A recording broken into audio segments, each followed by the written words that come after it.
Гипертония деген оору бул кан басымын көтөрүлүш. Анан кийин ар кайсы жарымыз билиш керек, бийик кан басым качан биз санайбыз. Бул баягы 140 жана 90 же адан өйдө болсо,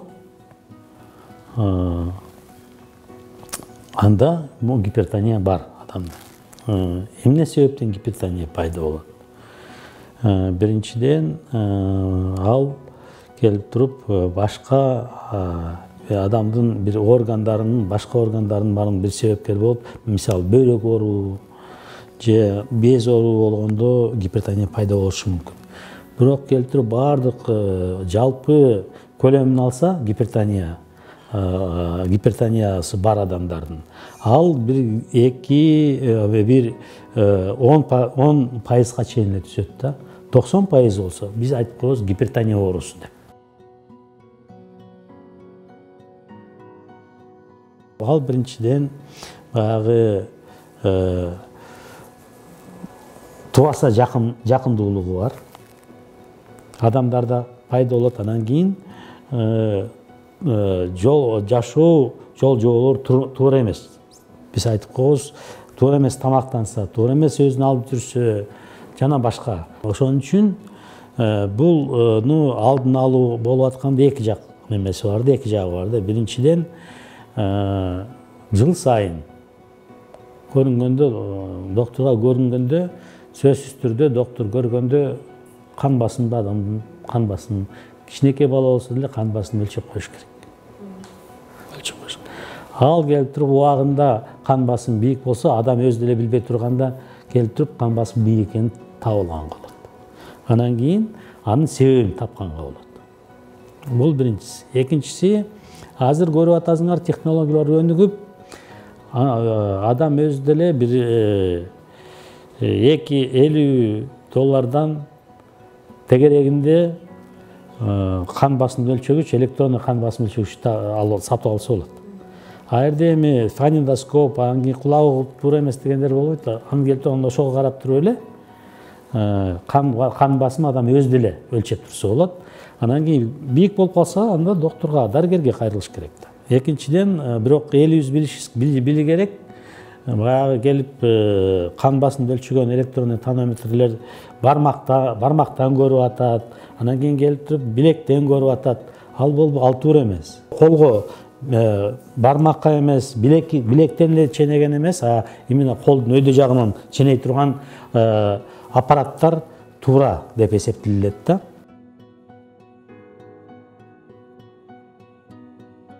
Эң негизгиси бул биринчиден туура тамактануу. Анын арасында тамактын немесинде тузу аз, тузу кем болуш керек.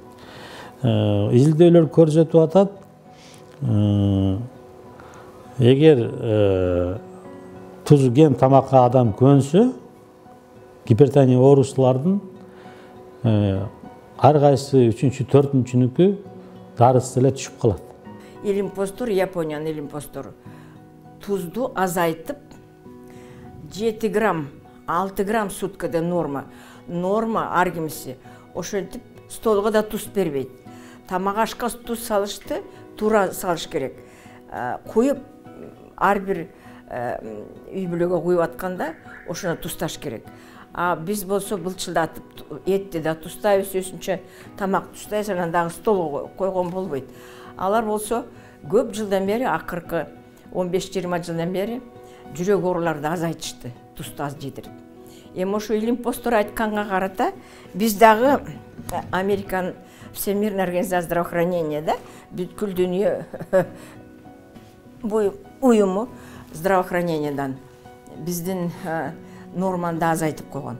7 грамм деп 5 жыл мурун 7 грамм болчу бир суткада. Азыр болсо 5 граммга түштү. Анан былтыр чогултуп айтып атат бизди. 7 грамм, 5 грамм көп болуп атат. ВОЗовская программа требует 4 грамма. Эми азайтсак, тамактын дамына, көнгөн оокаттын даамы чыкпай жатат. Ошон үчүн аны чыгарыш үчүн 5 грамм, эң жоготу 7 грамм, 5 грамм кылсаңар, эми жашына карата, оорусуна карата, аял зат, эркек зат бөлүнөбүз го. Ошо нормалуу, ага норма карата. Тузду да ошончолук эметиш керек. Көлөмүн билишибиз керек да, нормасын.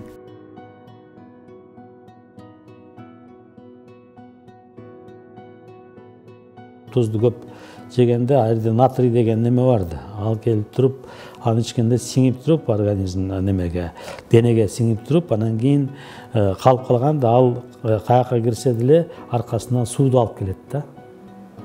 Анан кийин ошо суу көп болгондо анда келип туруп баягы кан басымды регуляция кылган механизмдер бузулат да. Ошолордун баардыгы келип туруп қан тамыр, анан кийин башка ткандарга суу көп толгондо алар чисто механически өзүнүн көлөмү көбөйөт.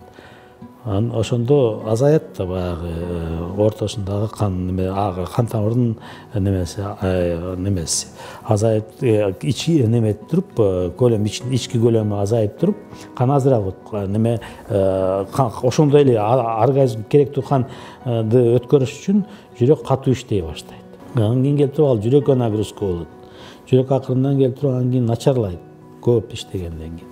Экинчи жагы ушу неметип атканда, кармаганында бөйрөк да көп иштеп неметип туура эмес келип туруп, ошол абдан көп факторлор да бул жакта. Анан кийин ошон үчүн азайтканда көп факторлор кайта өзүнүн калпына келип калат да. Келип туруп, ушу канды, кан басымды регуляция кылган маанилүү бөйрөктөгү, анан кийин бөйрөктүн жанындагы, жүрөктүн өзүндөгү, мээдеги баарын бири-бири менен туташып, кан басымды нормалдуу кылып турган деңгээлге аны бузуп коет да. Ошо туз анан жалшыча жемиш аз жейт да биздин элибиз. Азыркы биздин акыркы изилдөөлөргө караганда чет өлкөлүк, чет мамлекеттик, чет өлкөлүк окумуштуу дарыгерлер менен эмнени көрсөттү? 90% жалшыча жемишти аз жейт экен. Анан кийин мына бир 4-5 жыл мурун норманы биздин дүйнөлүк саламаттык сактоо уюму ВОЗ деп коебуз, Всемирная организация здравоохранения. Ошонун нормативи боюнча адам күн сайын 400-500 грамм жалшыча жемиш жеш керек. Анчаны кээде совсем жебейт экен биздин элибиздин 90%. Кээде аз эле жеп посты эле болот экен. Адам билиш керек, канча жолу тамактанып отурса, 3 жолу, 4 жолу кичине-кичинеден баягы салаттан, жалшыча жемиштен жеп туруш керек. Ал келип туруп бүт витамин жана башка керектүү заттардын баардыгын камсыз кылат биздин организмибизде. Анан экинчи жагынан баягы адамдын баягы көп жылдан бери неметип атканы бир эле адам бир эле эт менен тамактанган эмес да.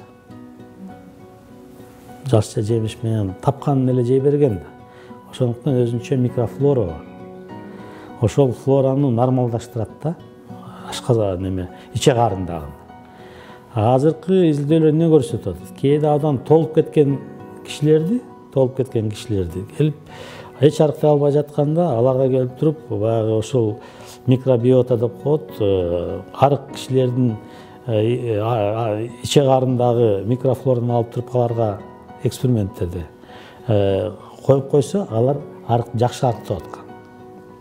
Ошондой ыкма ошондой немелер бар да. Дагы бир далил да, канчалык маанилүү ушу туура тамактаныш, анан кийин жалшыча жемиш жетиштүү болуш үчүн. Анан экинчи фактор айтып атканым баягы майлуу тамак немелерди аз болуш керек. Андан кийинки чоң коркунуч фактор бул тамеки тартуу. Биздин изилдөөлөр көрсөтүп атат, ал баягы тамеки тартуу өзүнүн зыяндыгы боюнча башка туура тамактанбай, башкалар менен жүрөк кан тамыр оорун алып келген, гипертониядан кийин эле тамеки тартуу турат экен.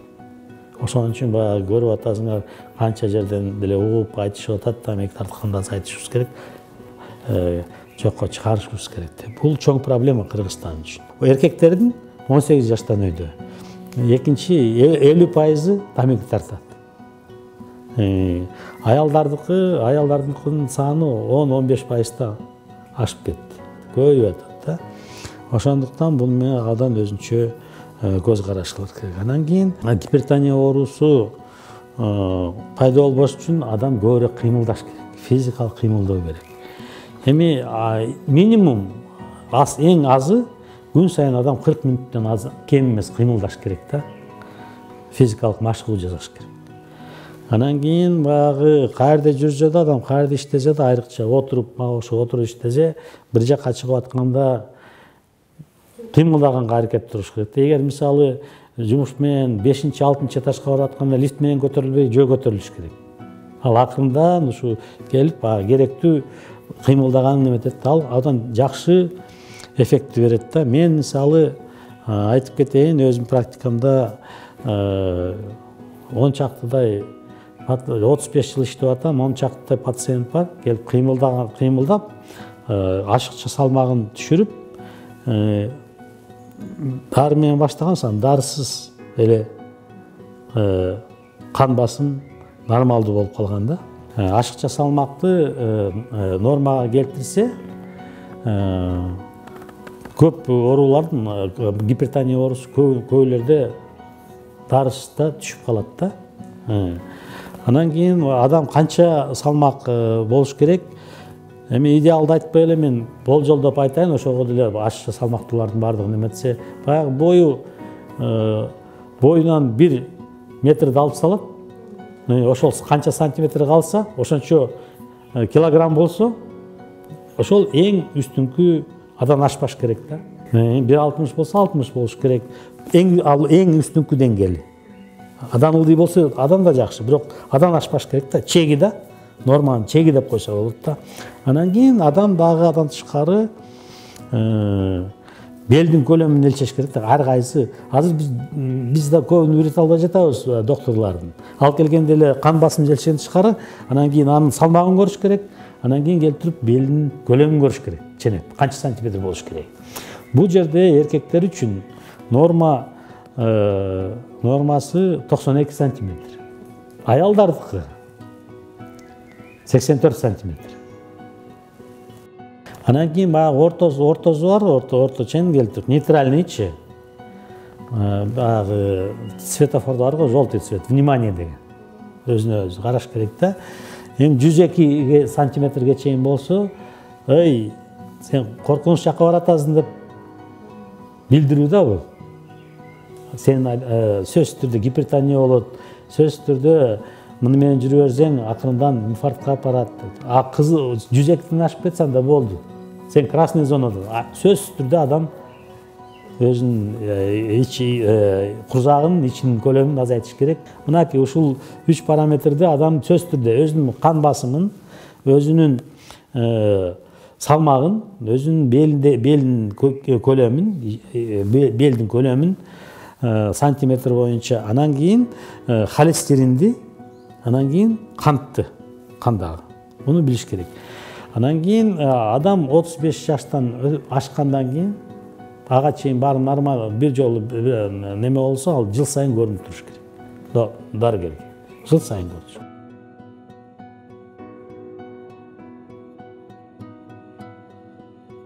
Эми холестериндин пайдасы бар. Ал келтирип анткени ошодон келтирип биздин баардык клеткаларыбыз түзүлөт. Баягы келип там салып атканда кыштарды түзөбүз го. Ошондой. Бирок ал анын баягы келтирип 5 компоненти бар да. Баягы ошо холестериндин 5 компоненти бар. Ошону түшкөнчү. Анан кийин ошонун жакшы холестерин деп коебуз, жаман холестерин деп коебуз да. Медициналык терминдери бар, англисчеде, орусчада. Холестерин липопротеиды высокой плотности, холестерин липопротеиды низкой плотности. Низкий плотность ал жаман холестерин деп койсо болот, высокий плотность ал жакшы холестерин деп койсо болот. Ошо баягы жаман холестерин десек, ал келип туруп көп болгондо кандын ички кан тамырынын ички катмарына сиңип туруп ошол жерге анан кийин ар бир өзүнчө реакциялар жүрүп анан кийин ошол жерде бурчук пайда болот да. Ал келип туруп көлөмүн азайтат. Кан тамырдын ички көлөмүн азайтып, айрдан кан өтпөй калат. Же аз өтүп калат да. Ошо кан аз өтүп же өтпөй калганда ошо инфаркт, инсульттар ошондон пайда болот, стенокардиялар. Нормасы холестериндики эң оптималдууну айтып койгон. Эч нерсе неметпесе деле 4 жана 2. 4,2. Баягы жаман холестерин деп коебуз. Ал 2,2 тегерегинде болуш керек да. Бирок анын дагы бир өстөрдүн эмеси бар. Эгер адамдын жүрөк кан тамыр оорусу бар болсо, ошол стенокардия, инфаркт, анда ал адам ылдый болуш керек. Анын бардыгын адамдын өзүнүн кайсы органына бар болуп туруп, анан кийин биздин докторлор, кардиологдор айтат, мынча болуп туруш керек, ушуга түшүргөнгө аракет кылышың керек деп. Дарылар менен түшүрөт обычно, ал статин деп коебуз. Бирок бир нерсени билишибиз керек, баягы дарсыз түшүргөн ыкмалардын эң эки негизги немеси бар. Биринчиден аны баягы майлуу тамакты, айрыкча малдын майын азайткан, этти азайткан, айрыкча кызыл эт деп коебуз. Анан кийин экинчиси кыймылдаган. Анан баягы дары эмес, баягы өсүмдүктөрдүн кайсынысы түшүрөт. Бул зайтун, анын майы, анан ошол эле чеснок. Ада түшүрөт. Дагы бир компонент айтып кетейин, баягы бул стресс. Баягы өнөкөт стресс да. Бир эле жолу бир эле стресс эмес, көпкө чейин.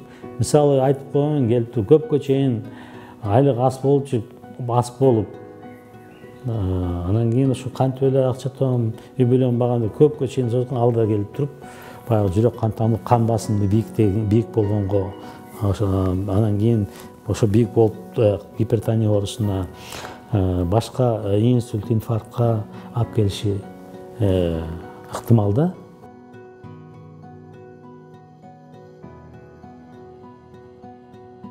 Стресс болгондо баягы келип туруп, биз айтып коебуз, симпатикалык нерв системасы бар да. Ал парасимпатикалык нерв системасы бар. Баягы стресс болуп туруп бир нерсе неметкенде келип туруп эле баягы симпатикалык нерв системасы активдешет. Анан кийин келип туруп ал нерв менен жүрөккө, кан тамырларга стимулду жөнөтөт да. Аларды стимулирует, алардын работасын. Жүрөк батыраак иштей баштайт. Кан тамыр келип туруп тартынат да, көлөмүн азаят. Ал эмне үчүн?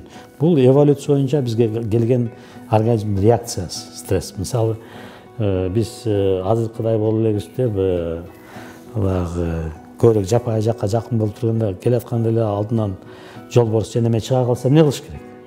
Качыш керек да, туура. Жанын бурушуш керек. Бурушканда келип туруп, адам көп эмне керек?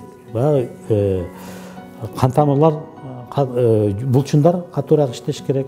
Анан кийин жүрөк, мээ катуураак иштеш керек.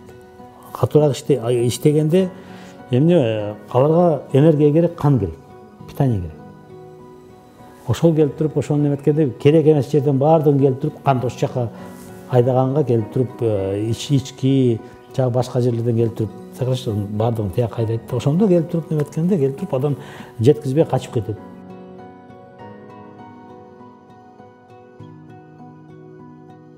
Туура реакция кылыш керек да. Муну жок эми, аны жок кыла албайсың да. Күн сайын келип атсаң, тиякта баягы айран чөйрө неметпесе, туура реакция. Мисалы, келип туруп, бир көңүлүңө жакпаган окуя болуп калса, ага көп кей бербей, аны оңдой албайсың, болуп калды. Болор иш болду, эми өзүнүн оокатын кылып берейин, мындай иштер болбосо эле сабак алып коеюн деп, ошондой туура реакция кылганга, туура жооп берүүгө, мындай стресстерге адам үйрөтүш керек да, өзүн, үй бүлөсүн,